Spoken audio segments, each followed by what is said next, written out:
Hey everybody, this is Bat Merc. Today I'm going to be reviewing Absolute Batman number 9. And here we go. We got the Bane on the front cover right there. Some decent covers too out there. That they some variant covers out there. Really cool. I do dig this design of Bane. Graham Nolan wasn't really feeling it. I don't think Chuck Dixon was really digging it. Those are the guys that created Bane, but it is the absolute verse, and I think what they came up with was pretty cool. As far as his, I was even wondering too, why is the gun so small? And it explains that later on, so that was cool. I do like the design. I like the way that obviously if you're gonna fucking put Bane in here in the absolute verse, he's gonna be bigger. It's gonna be absolute Bane. It's gonna be bigger. Everything's twice the size, so you got double the pumps. And the way they kind of go in the symmetry, it has nice balance too. Kind of looks like a star or some shit. I don't know. It's cool. I'm with it. And the coloring looks pretty cool. You get in here, you get the green, and then it coincides with that. There's only so much you could do with Bane, right? He's my favorite Batman villain. Favorite Batman arc is what with the Nightfall. I don't know, the Nightfall. I guess trilogy. It's 3 big books. I have them all, written by Chuck Dixon and a host of other phenomenal artists. So if you guys haven't read those, go read that first before you read this. I highly recommend it. Father's Day is coming up, so all you dads out there, my wife actually picked those up for me for Father's Day and my birthday over maybe like 10 years ago. So we'll get into this now. So we're picking up right here. I like the way this the intro to this starts off. Pretty good actually. Neutral territory of Aligab Bayala. I can hardly believe it. It's like I'm dreaming. My grandfather died in Sharuta. My father at Al Doha. I lost my sons at Abu just last month. It's why I reached out. Omar, I'm sorry. It's all right, because today we honor at last all the lives that lost by saying enough. Yes, we can announce it tomorrow. Kandak and Korak no longer enemies, but partners. We nationalize the pipeline, and we nationalize the silica mine, and together we begin to heal our lands. Thank you, Omar. Peace is your legacy. Our legacy. Today, a century of war finally ends. No more. Then you just see like this blood dripping out. Oh, bloodshed. And they don't. Obviously it's like it's the Middle East of the DC verse. You know what I mean? This is the absolute DC verse. Kind of looks like a spider too. Digging the coloring right here on the pipes. Hello. So we don't know if what Bane is in here. He might be a white dude. He might be Latino. I don't know, man. Like for me, like I'm cool with this being like an alternate take on different characters, but I'm not a fan of the race swapping. You know what I mean? Like, what if they made Bane Chinese or something like that? I don't know. It's kind of dumb. I don't know. I could see if you want to tune it up a little bit, and maybe, but once they start swapping everything around, all the races and stuff, it just kind of kills the character. What if he's just like some white dude from Orange County now, or just like some Surf City, and he's not Bane anymore, or he's just, I don't know. There has to be guardrails. Okay. Forgive me for interrupting, gentlemen. I admit, I was gently elated when I heard whispers about these peace talks, which is why I was so crushed to hear about their breakdown. When one of you betrayed the other in this very room, killing him and plunging your countries back into war. Which one of you was it again? You think you can threaten us? Omar just lost his sons. This is bigger than... I'll do it. So then you get to see the real size of Bane right here. I think it looks cool. Very hulkish. Very hulkish. Look at those, size 50 boots. What? No, don't. Just crushes his head like a grapefruit, and then, yeah, the blood just strips out. And you get the horror right here. Snyder's an excellent horror writer. He really grasps it. Later today, he'll give a speech declaring an escalation of operations now.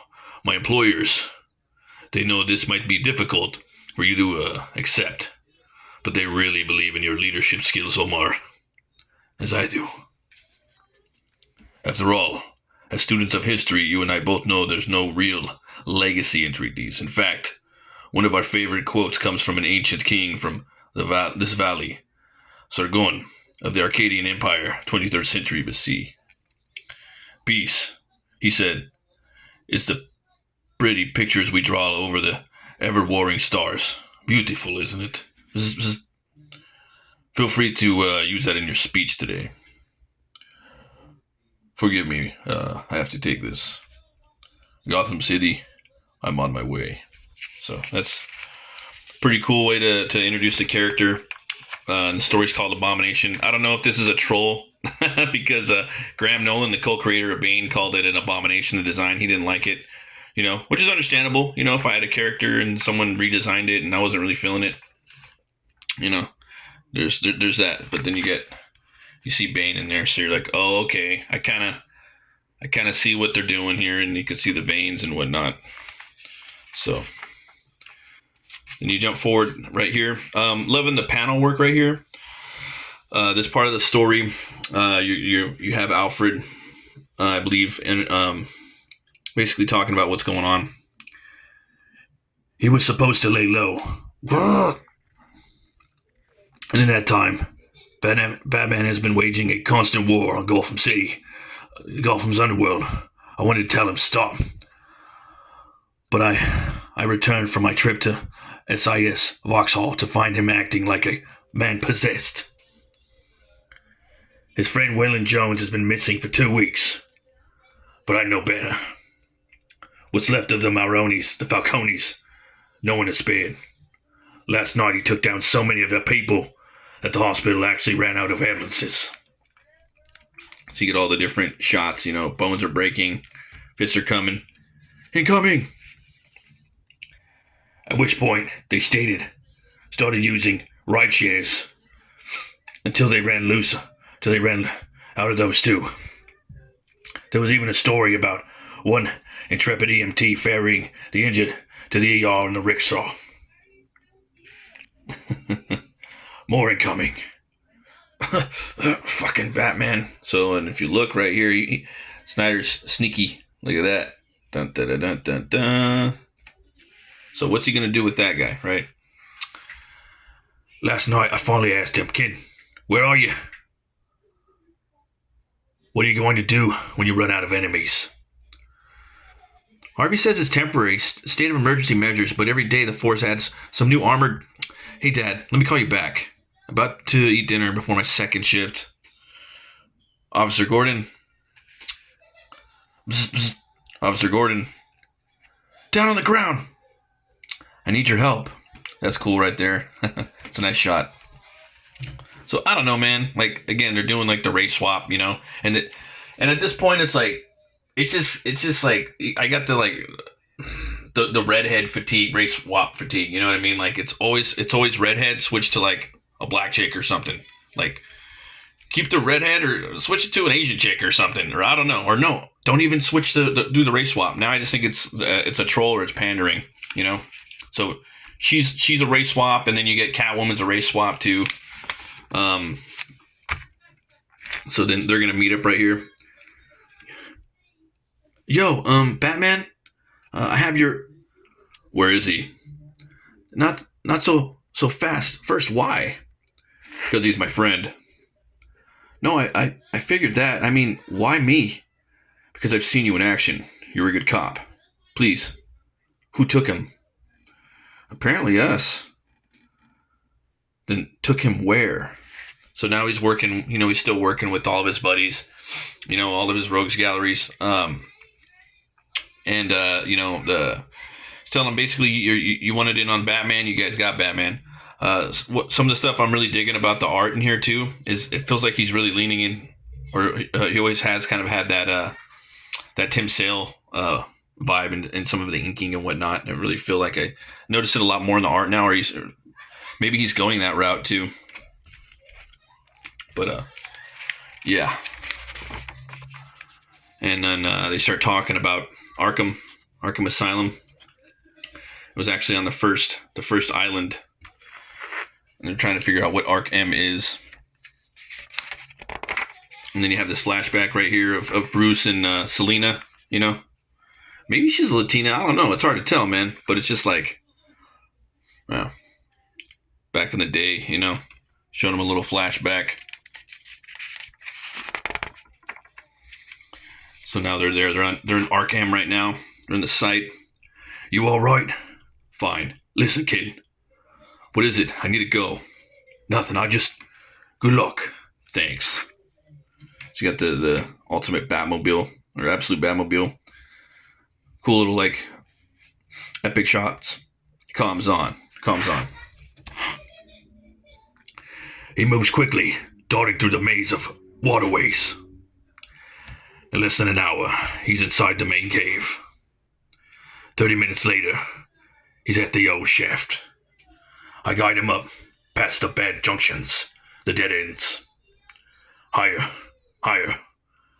until at the main pipeline, the throat. But then he calls in.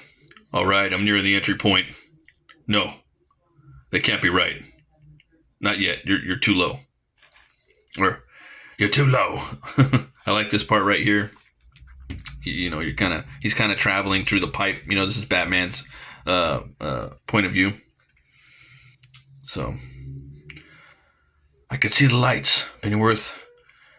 Kid, I'm telling you, according to the blueprints, you've still at least 100 meters beneath the prison. What the? So it's the real Arkham. So looks like it's this massive, like, you know, circuit board, if I'm not mistaken, or some type of tech, maybe a logging system. It's kind of hard when you to really, you know, look at it. That's what it looks like. You know, it's kind of vague, to be honest, which might be purposeful. So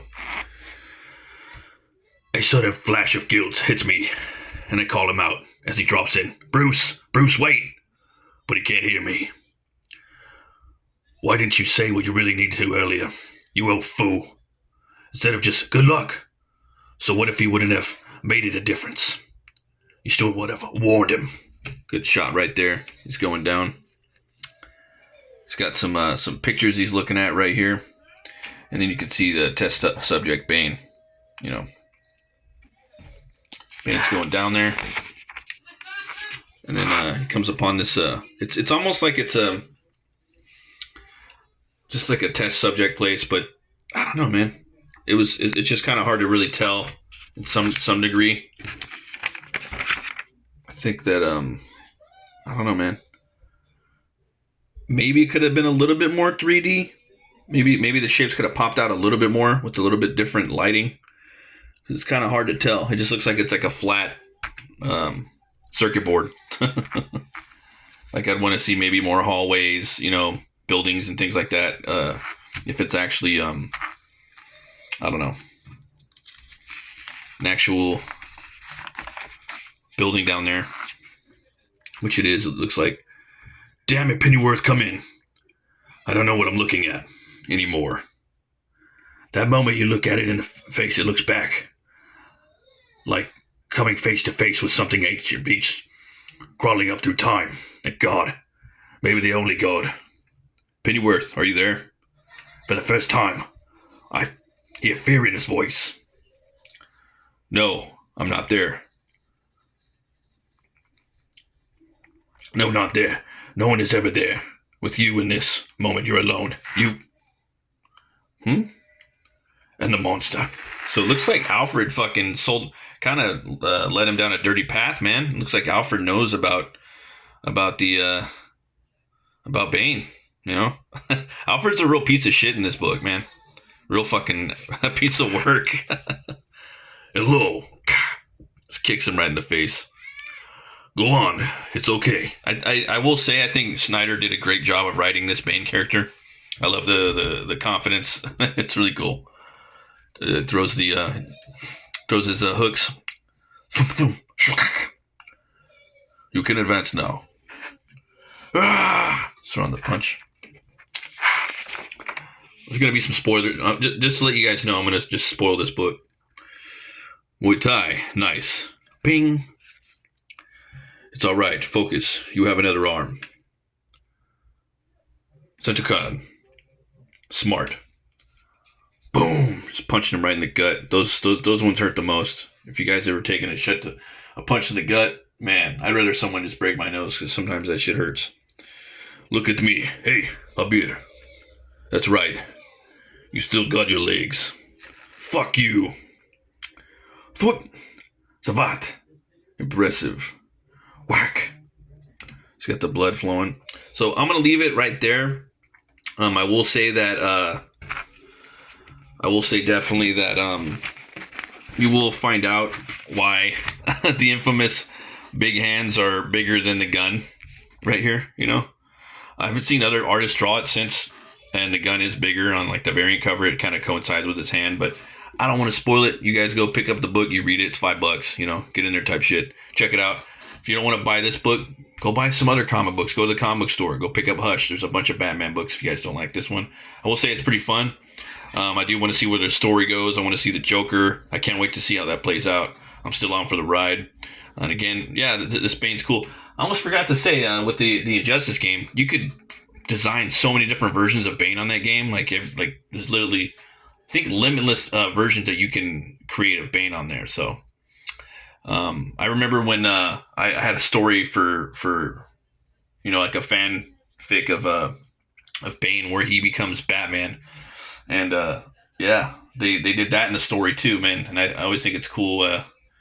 Sometimes when different people take up the mantle, and yeah, it's I think it's cool when Bane puts on the cowl. Sometimes I think I think Finch did a lot of covers, him and Fabok, if I'm not mistaken. But I don't know. What do you guys think? Do you guys think you think this Bane looks cool? You think you like it? You digging this Bane? I think he's very well written in here. Are you guys into the whole Bane being Batman for like a couple nights sometimes when Bruce is down and the whole Bat family's down? I don't know. Sound off your thoughts below. Thanks for watching, guys.